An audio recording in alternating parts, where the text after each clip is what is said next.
পরমারাধ্য প্রভুজি আমাদের বলছেন, চিন্তা ভাবনার এই প্রসারণ যতই বাড়বে, আত্মার সম্প্রসারণ ততই তীব্রতর হবে।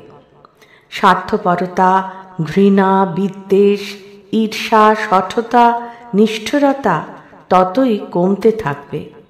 পরিবর্তে আসবে মানব প্রেম, ঈশ্বর প্রেম, সুন্দরের উপাসনার আকুতি।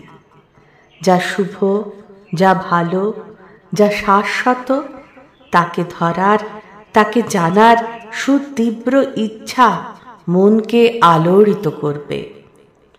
বস্তুত এই আলোড়ন যাত্রাপথের কাঙ্ক্ষিত বস্তু, কিন্তু আলোড়নই শেষ কথা নয়। এ শুধু লক্ষ্যে পৌঁছানোর প্রতীক মাত্র। শেষ কথা হলো প্রাপ্তি।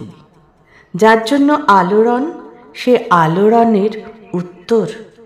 এ কোনো নেতিবাচক দিক নির্ণয় নয়, সম্পূর্ণ ইতিবাচক। কারণ এ জিজ্ঞাসা যুগাতীত, কালাতীত।